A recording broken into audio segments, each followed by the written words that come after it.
So here we have the BMW 1 Series convertible on an 09 plate. I'm going to start off by showing you around the outside of the car, and then we'll hop in and run through some controls on the inside. From the outside though, you can see it's a two-door car with alloy wheels. Let's start off inside the boot and then work our way around the rest of it from there. As we approach the back of the car, you can see we have reversing sensors. Given that it's convertible, plenty of boot space as well. Okay, so we're just going to work our way back round to the front of the car, and then we'll hop in and run through some controls on the inside. But now that we've done a full circle of it, you can see it's in excellent condition the whole way round.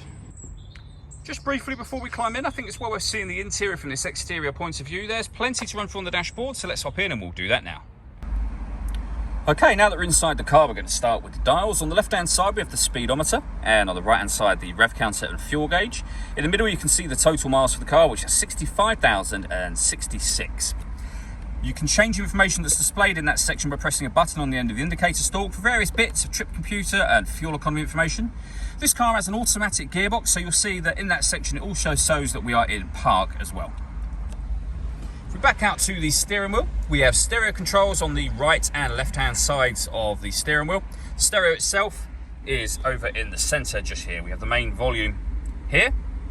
You can save various different radio presets along the bottom here and change between AM and FM up there. This car's also got a CD player. It has an auxiliary input as well. So plenty of ways to listen to your music in this car. Just below that, we have dual zone climate control. So you can adjust the passenger and driver temperature. You can increase and decrease the fan speed. You can determine what direction you'd like the air to be distributed in. When you're happy with those settings, this button over here will turn your air conditioning on. It will turn it off again as well. We have a rear heated screen below that.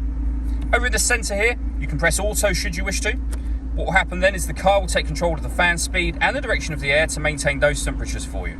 Press auto again, and you'll take that mode off, or you can override it by adjusting the fan speed yourself, as you can see just there.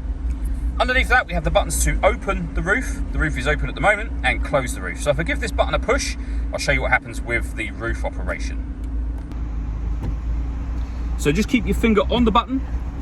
You'll see the tailgate will open, the roof will swing out, it will lock in place automatically, the tailgate will close down, which is what it's doing now.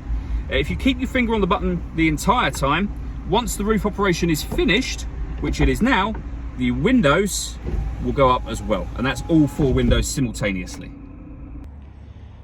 All that leaves me to say is thank you for taking the time to watch this video. If you'd like to come and see the car in person and have a test drive, please feel free to give us a call here at Glenbourne's. We'd love to hear from you soon.